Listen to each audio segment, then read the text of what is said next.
for it. All right, everybody, welcome and thank you for coming to the weekly Dalten Hangout. So today I got a quick presentation that I wanted to walk through with you guys and then move on into a talk about membership and some other stuff that is coming up with some new podcast guests. Maybe we can talk about what we want to ask them about, that kind of thing. All right, so I'm going to go ahead and share my screen, which is going to be, here we go.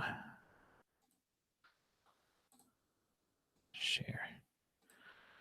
Okay, excellent. Here we go. So what's the hypothesis here? What are we doing here? The idea here is that if we can organize a group of people kind of on the internet that help each other and support each other, that will have some sort of advantage over existing companies or organizations that are sort of more terrestrial, less connected, and just either about profit or about, maybe mission driven is another way of saying that. So that kind of breaks down into three categories: fellowship, sustainability, and sovereignty. Today, I wanted to focus on fellowship. What is that kind of really more? What does that mean, really, in our context specifically, where we're not able to, for the most part, be in the same room with each other, and some of it's asynchronous, meaning sometimes people can make the meetings. Possibly you're watching this at a later point in time, but we all hang out in some sort of fashion, either on chat or some other way. So what is fellowship? What does it mean to support each other? And sustainable. Sustainable basically means we need money in order to survive. Like, that's just what it is. So the actions of this group are meant to produce revenue. They could produce revenue in lots of different ways, but like in a normal company, they're very mission focused, such that that's the thing that determines who's in the group and who's not in the group.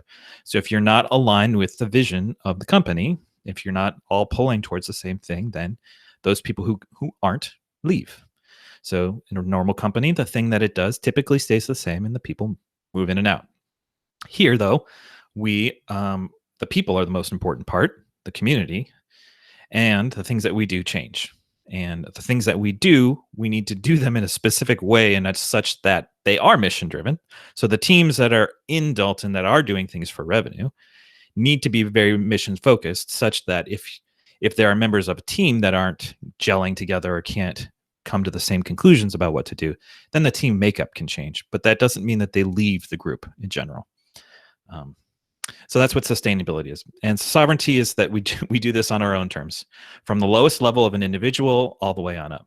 And sometimes, or last week, we talked about sort of almost like this guild structure where you can come in at a sort of greenhorn noob level and work your way into something more substantive. And people who have been around much more and have more experience can then give back to the people who are just getting started out in life. So there's going to be some level of of tiers as well, or potential, so that your sovereignty as an individual and the sovereignty as a group are linked, they're connected. And that has to do with a bunch of different things, from emotional health to financial health, all of those things. And where I wanted to go with this is that I've been reading this great book called Nordic Ideology.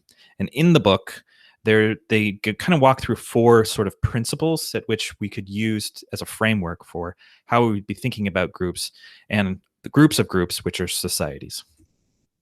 So the first thing to be thinking about, or I wanted to share with you, is something in the book called complexity. And this is a complexity of mind. And in the book, there's something like 17 levels or descriptions of complex thought, going all the way down to the lowest level of like an amoeba, the most basic organization or kind of life, and going up to sort of human level complexities where you have different levels or different awarenesses or different thought patterns based on the way your brain has been put together, the way it's been nurtured. A lot of different factors go into this. But when I thought of this idea, one of the first memes sort of or images that came to mind is sort of this classic meme where normally this is annotated with some sort of hierarchy of thought and ending in some sort of nirvana or explosion of mind.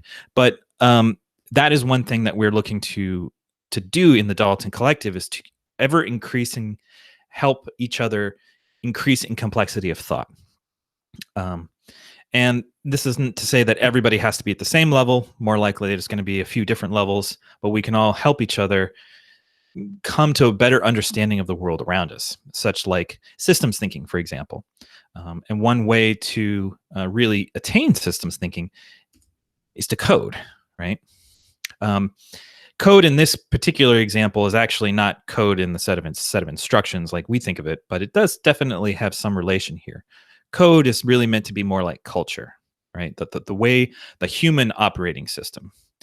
But it has some, callbacks to actual written logic code, right? In computer programming, usually logic is far more important than in like a social sphere. But what that code is that we have or that we inherit is really important. And what we're doing here is we are building a culture in and of ourselves, or of our group, of mutual respect, of kindness, of intellectual curiosity, exploration. This is the code of Dalten Collective. And this is the thing that we are trying to build and preserve and to celebrate. Next is state. And state it was hard for me to understand what the author was getting at. But state is sort of like somewhat like a snapshot. And you can also kind of tie this back to what you might expect in some computer, programs or an application that has state. The thing that it is stored at any given time and that is similar to what we experience in a moment by moment basis. We have a state of being or a state of mind. And that state can range from a lot of different either highs or lows, depending on how you sort of either subjectively or objectively measure that sort of state. But the idea here is to be thinking about state as something either within like a quadrant of like you'd want to be in a place where you're not depressed, where you're not thinking about destructive or violent thoughts, basically. And then these states, we can move them, but to have a general sense of where is a healthy state, and to be focused on when we are, or to notice that when our state has changed or is moved away, and to practice things like meditation or spiritual practice that can help move us into a better state or more optimal state, more enlightened state, these kinds of things. Not that we're trying to stay or be at any one specific thing, but there are definitely places that we know that are not good or not social. Question. Yeah, please. So I haven't read the Nordic Ideology yet. I have read The Listening Society. So for those who don't know, that's the first book in the same series. You mentioned quadrants in relation to state, and as far as I recall, in The Listening Society, he was like, state was a one-dimensional phenomenon, essentially. Yeah. So like, has he expanded on that, or is it something different, or like? No, this is my own extrapolation of what the author was trying to get at with state. So you are absolutely correct. It's in the book. It's described as something unidimensional, meaning up or down. I don't think it's quite like that. I think of it more like certainly up and down is one metric, but then side to side is probably another. And if you think about maybe the top right quadrant as being someplace as a positive state, and then like the lower left, you pick which is something less healthy or less optimal or less desirable. Mm-hmm. Now, it's important to notice or to state that just because we have this sort of goal doesn't mean that you shouldn't or can't be in any of those other places. In fact, it's very normal to be in those other places. In fact, it's sort of expected that you will be at some point, just as a normal course of life, right? And that really leads to this last piece, which is the author describes as depth, or an integration, or a combining of different states or experiences, everything that you've experienced in your past, bringing it together into a way that it fits, right? And the only kind of metaphor that I came with or tried to find is sort of this sort of puzzle. This is sort of a terrible image, but this is really the best I could come up with. But you can imagine, like, if these different states that you've experienced in your life, and some may be very painful. Now, that doesn't mean you ignore it or that you say pretend it didn't happen, you actually have to bring that in. You have to integrate that and find its place, and that can be a very painful thing to do, but it can also be very rewarding if you do it, because then you're in a new place, in a new range of sort of emotional characteristic, and that's something that the group can help with as well. Is integration of these different states and these different experiences. So that's what I had in terms of like, what does it mean for Dalten to be in fellowship with each other, or what does it mean to be in fellowship with each other? These are some ideas that have sort of been kicking around in my head that I wanted to share with everybody. And so that is the presentation. But before we move on to like some of the podcast stuff, which is basically just to say that the author of this book, the Nordic Ideology and the Listening Society, I reached out to this person, and they agreed to come on the Dalten Collective podcast, which I was pleasantly surprised. This is I would say a fairly prominent figure, and I didn't really expect a reply.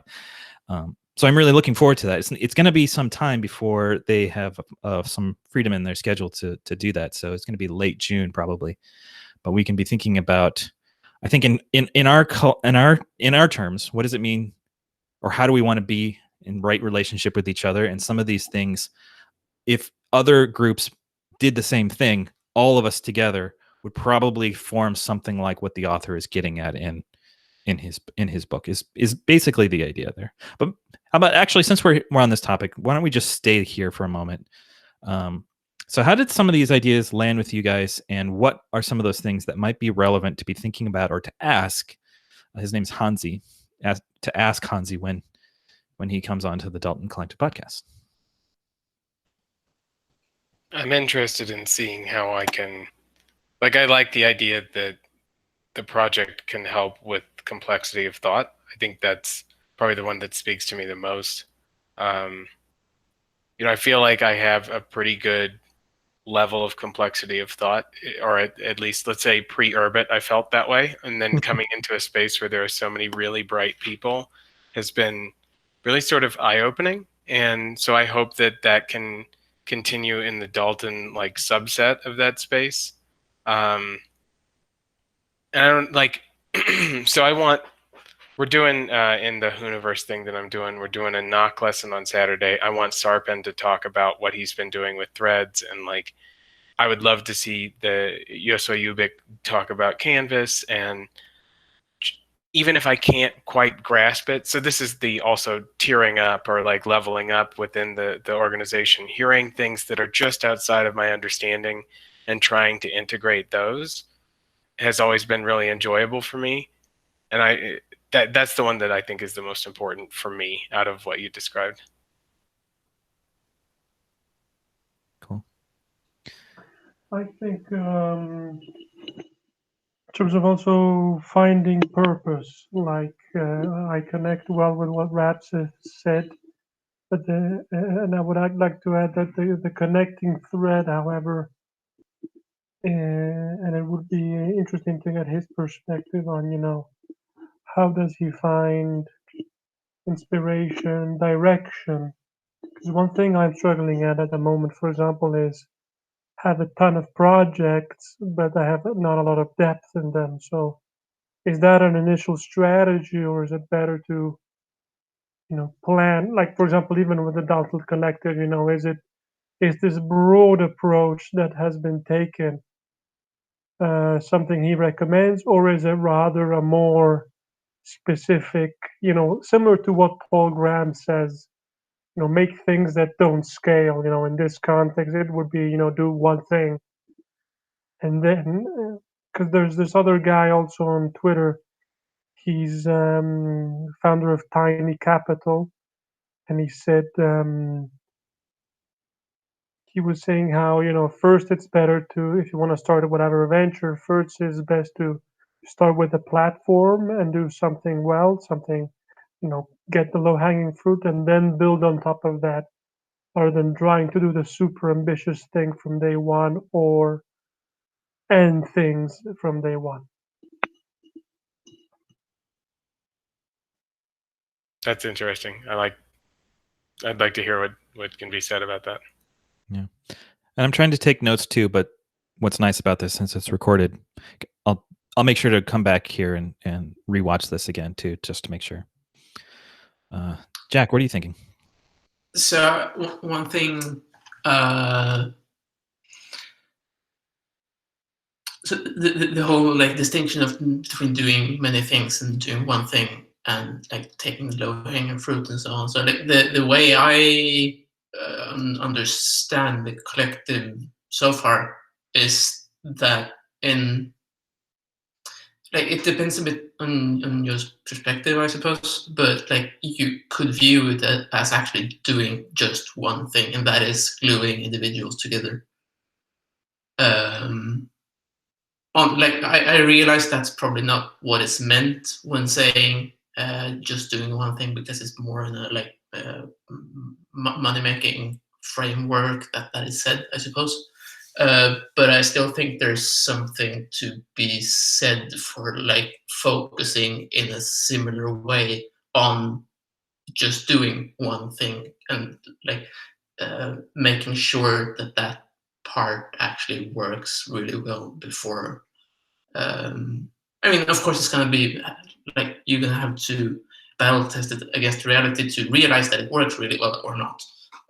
But like focusing, like being conscious that that's your prime directive, if that makes sense, to focus on that. Mm-hmm. And I definitely resonate with that. And kind of what I think of, and especially when I'm trying to describe what Dalten is about, I always start with the people in the community, because that is the most important thing. And almost like I'm aware of the revenue aspect of it. I'm aware of the sovereignty aspect of it, but you can't get to those places in any other way. Exactly. And so that's the only thing I can ever do, is help people connect and connect myself. Right. And then the hypothesis is if that's happening correctly, we can do something it should be sustainable. Right. Mm-hmm. And it should be sovereign, in that, we shouldn't be controlled or being influenced by too many outside forces. I'm not going to say ever, but yeah. And if there's a problem in connection and in community, then that's probably manifesting in those other places. And that's probably where it should be fixed as well, which is to say, or restoring relationship, as opposed to like cutting costs or, ditching Facebook or something. So thank you. That's a really great way to be thinking about it, and I would really resonate with that.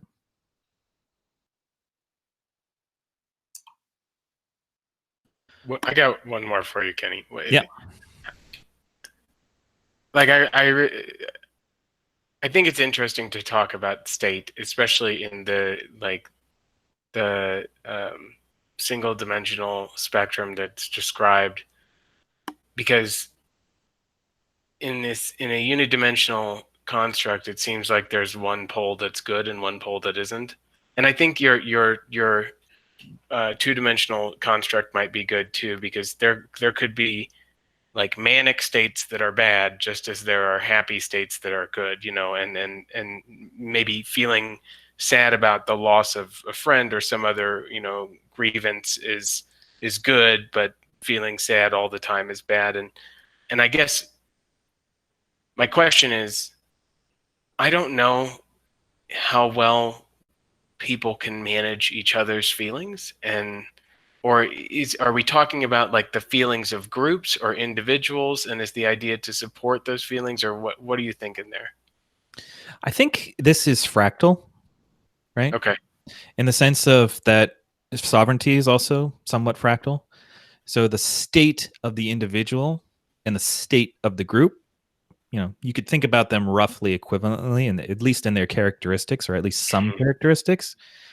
So when we talk about what are we doing here, the only thing we can really do is work on ourselves for the most part. That's part of also what sovereignty is about. Like, this is where it has to start, health and all of that.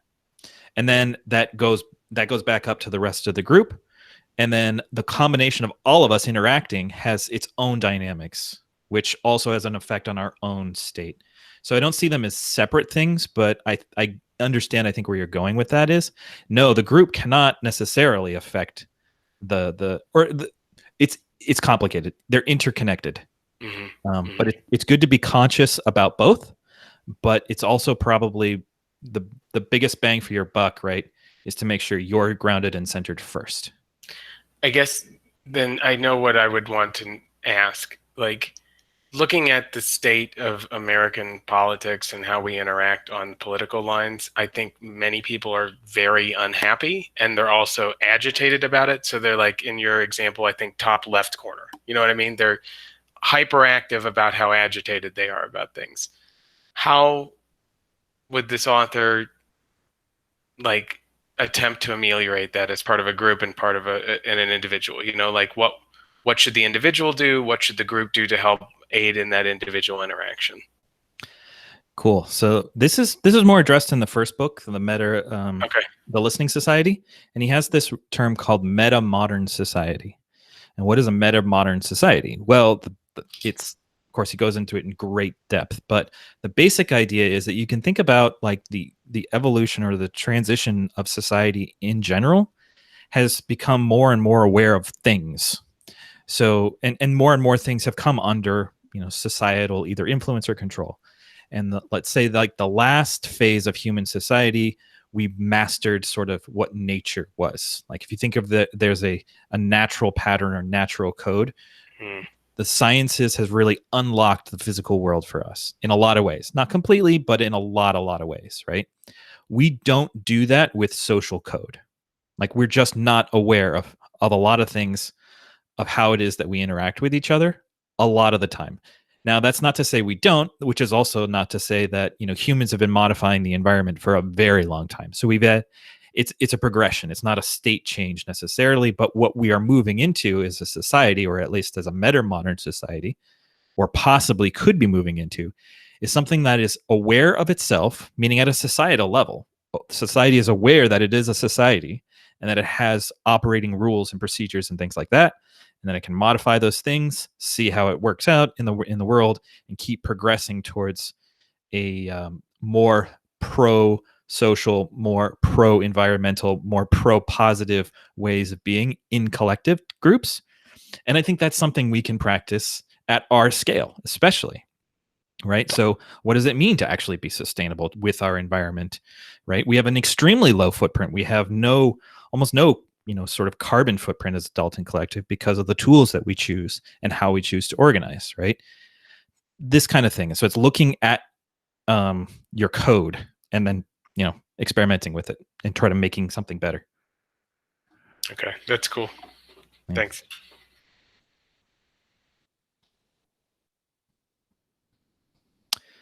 All right, so we can come back to this also since we do have some time, but it should be fun. So moving on, I'm going to propose that we create a group now, a subtask group for membership, with the goal of producing a document that we can publish in some manner, either on a website or in Urbit or both, probably both, that defines what membership is for this collective. So anybody watching, I'm going to leave this sort of call for volunteers open for at least a week. Probably best 2 weeks. Let's just do it toward the end of the month, okay? So this is the May. So the end of May. A call for volunteers. We'll join a task force to talk about what membership is. If membership is the right word, like everything's open, right?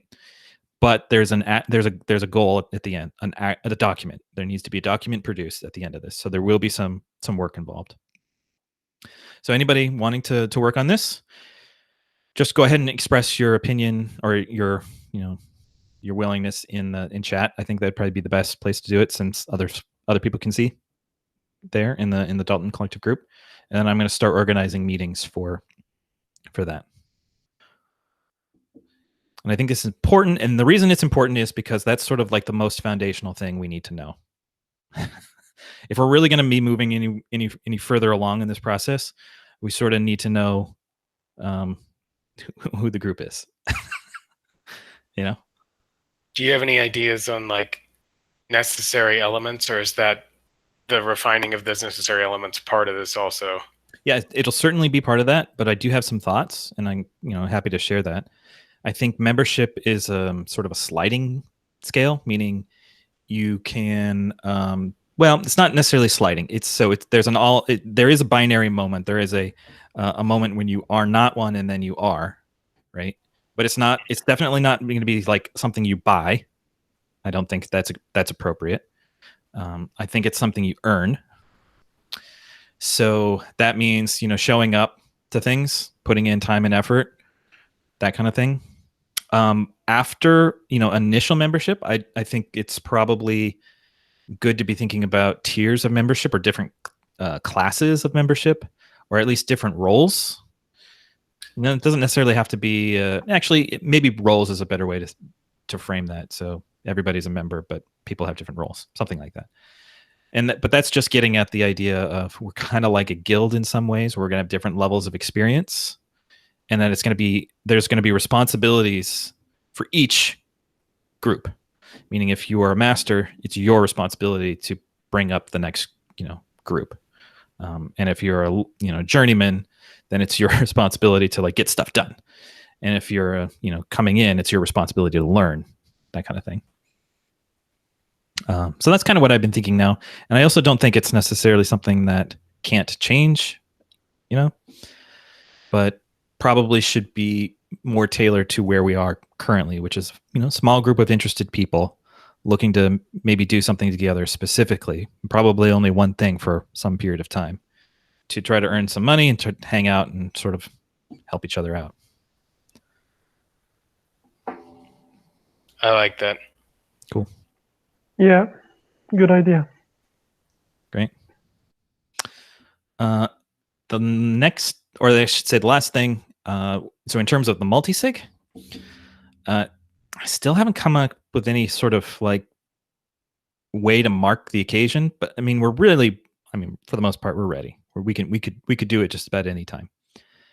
And then I also thought, it's probably not that my original vision was to have to have myself only hold the network key, but then OTAs are rough, right? So what if Dalten needs to breach? Well, then the multi-sig would have to get involved, which is not to say a bad thing, but that's kind of what the management proxy was made for. So I've revised my sort of thinking on this, and I think the multi-sig should own Dalten. I would like to be the management proxy. And actually, Eric, I would nominate you for spawn proxy. Okay, cool.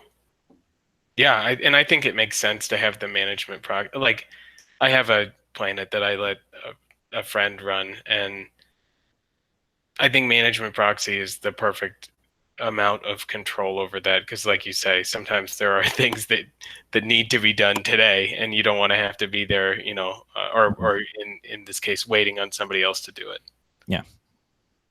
And then that other proxy is just, who can create planets, which we don't have a good idea around what that's about yet. But I do think it's important to sort of, to give you a nod specifically, Eric, as being one that's been sort of here from the beginning. In fact, I don't think you've ever missed a Dalten Collective Hangout. Tried not to. Right. So I want to make that kind of a formal acknowledgement. Thanks, man. That I trust you a lot, and I think that would be a good fit for you. And that you can. I've never seen that actually done, a spawn proxy. That's done from Bridge, where you just can issue points from Bridge. That's pretty cool. Yeah. Yeah. Cool, man.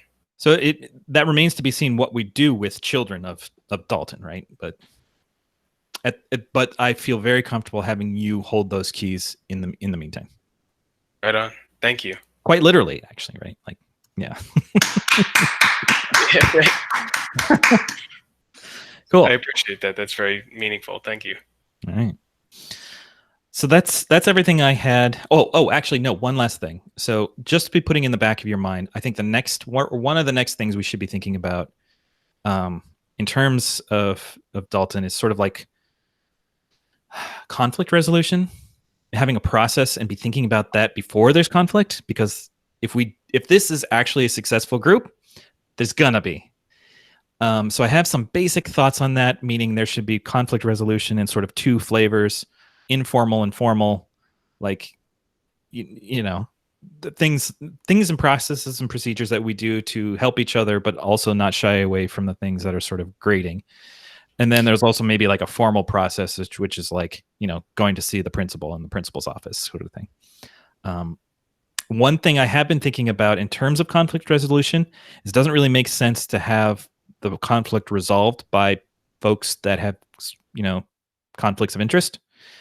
So it could be that we have this interesting friends of Dalten type thing, which aren't necessarily full members, or maybe they were at some point, but they don't have like either they don't have assets or they don't have current cash flow, something like that, where they're far enough away that we can take things to them, but we trust them. So currently, we have two folks on the multi-sig that, for other reasons, have a lot of other things to do, and they don't come to the meetings, right? Still trust them.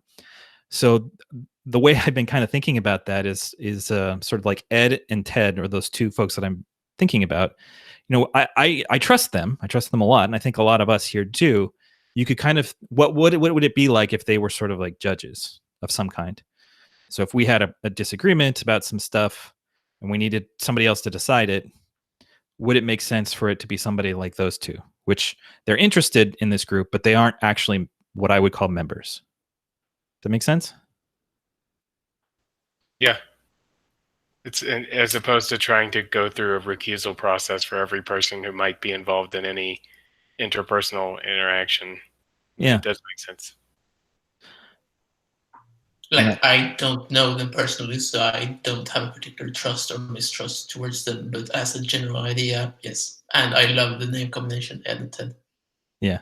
So I guess it would be more putting trust in some sort of process as opposed to an individual, right? So it doesn't matter if those two are the ones or not. It's sort of like if we had something, if we want conflict resolution to happen at sort of arm's length, objectively as possible.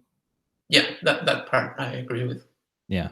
And I think that's just sort of good governance, really. Do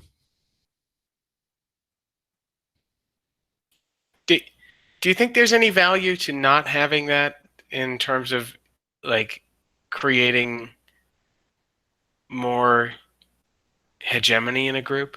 Like if you know that interested parties are going to make a decision on things where you're infighting rather than like being able to litigate it in front of an external party, does that create more loyalty maybe? Can you say it again? Like, I don't know if I'm forming this idea very well, but I can imagine that if you know that superiors to you, and so imagine there's a hierarchy of membership, and you know that superiors to you who are also invested in the same structure as you, who are interested parties, will be making a decision. If that makes you hesitant to go astray from the overall direction of the group, as opposed to with an external party making arbitrations over things, you might think that you could get away with something more easily because you know that you'd have a good case to present. Does that make sense? Mm-hmm. And that's kind of what I was thinking in terms of formal versus informal. So yeah, most conflicts should be resolved internally by members in a way that we sort of set up in advance, meaning like, you have a process that we can sort of follow. It's more than just sort of what we're doing right now, but it's also not objective. Something, yeah. And I think that could be a good way to go. Good compromise between those two sort of ways of doing things. It's just important not to deny or just to think because it's easy right now that it's not going to happen, because it is. Like I've gone through enough startups, been through enough relationships. Like they always start out great and it feels great, and eventually there's just conflict, especially when money gets involved.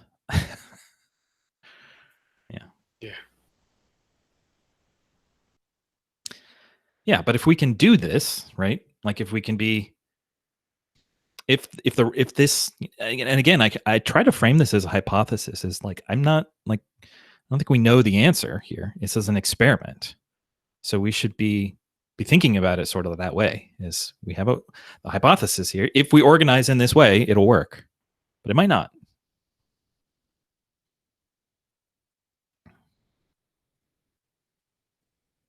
As a byproduct of this governance, I imagine that part of membership is agreeing to be governed in this way. Certainly. Yeah. Yeah. And like in a reminder, and like, okay, once again, make sure you tell me what I just said to you so that I know you understand. Yeah. Yeah. Yeah. Which was sort of did anybody catch the podcast that I did with Eric Newton a little while ago? Yeah, there's some of that in there. There's a lot of relational stuff, which is fun. He has an interesting trajectory. Yeah, it does. I think actually that could be said for a lot of us. Sure. Yeah. Good point. Yeah. Cool. All right. Well, that's all I had on sort of internal topics. Anything else you guys wanted to go over or chat about? So, go ahead. No, after you, please. Okay. So, like, one thing that I have, well, maybe not been thinking that much about, but a topic which came up earlier today was like the kind of difference and like interaction between the processes of on one end individuation and like letting people do their own thing and develop to like something more or less unique, and like how that can be be utilized by a like fairly cohesive collective or a tribe or what we want to call it, because like to some extent I would say that they are like they can be opposites and like work antithetically to each other, but I also think that in order to have any real collective agency worth the name, you have to do some amount and encourage some amount of individual exploration and not be overly hegemonical about what's accepted or not. And that's about as far as I've gotten in those thoughts. But I like, since we had some time, I wanted to mention it, and maybe someone has a comment.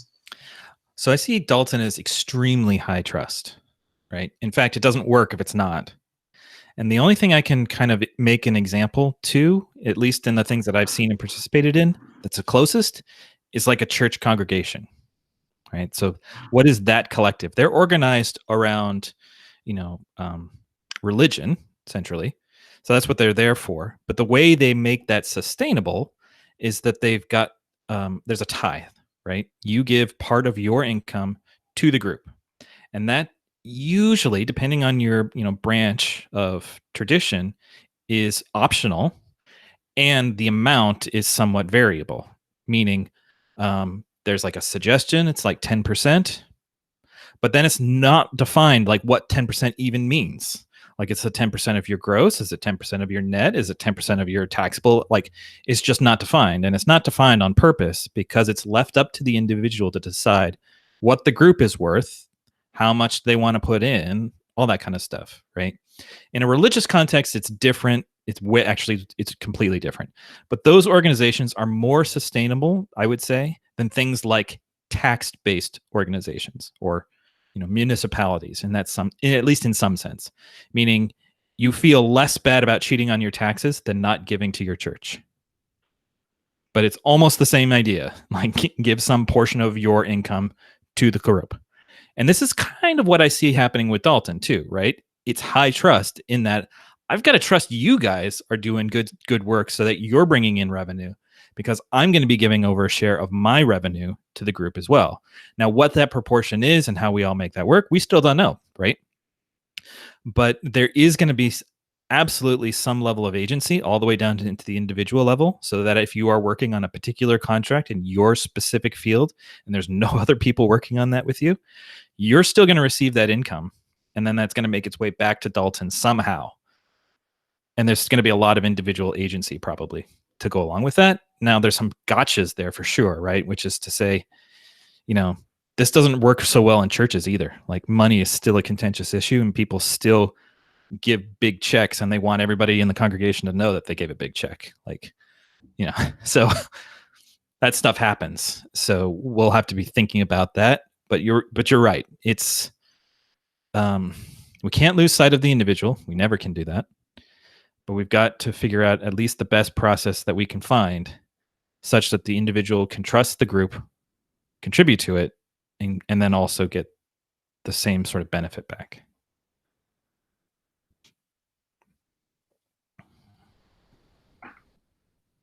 Cool, thank you.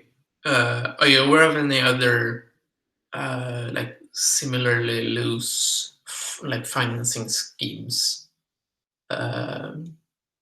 Or because this was actually new to like the whole thing with letting people decide how, like just saying roughly 10% and then just let people figure it out.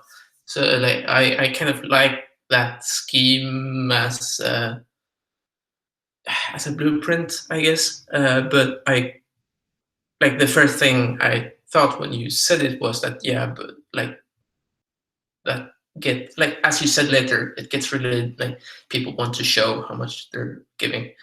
On the other hand, like just like if you do it via blockchain, you could more or less like actually see how much. Like you don't have to brag about it in that case. Mm-hmm. There's some other interesting things too, right? It doesn't have to be. This is a more traditional, I would say, approach to it. But if you're familiar with a project, I think it was called OK Turtles, which is group currencies. So, Jack, you might hit up Andy Millennius for some insights on this. He worked on it for a little while. But the idea is similar to turtles, or yeah, I think it's probably the same thing. It's turtles, like turtles all the way down, right? It's sort of okay. But there could be some interesting thing there with group currencies, meaning Dalten Collective as an objective organization might have its own, currency, and currency like that might become more the norm, or more, as fiscal policy out there really starts to make less and less sense. Things like money printed as a group make more and more sense, right? And so that becomes, you can almost think about Dalten, at least, if we want to go real experimental, it's almost like a small state or a small, municipality that can issue debt, or in this case, print money or something like that. Now that becomes super complicated, and I'm not even going to suggest that we necessarily go there, because of, it's not clear to me whether that it's actually legal or not. And, that's a risk we'd have to take. But there are some interesting things I think we could also consider when it comes to finance, I guess is a better way to say it.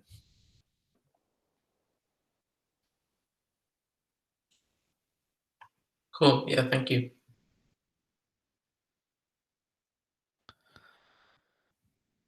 All right. Well, we're running up on an hour. Is there anything else we wanted to kind of wrap up with? Cool.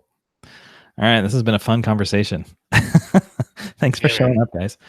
All right. So I'll get this out and post it probably later today. And then, if you're interested in joining that team to further define membership, just drop a note in chat. And we'll see you again next week. Talk to you soon. Bye. Bye.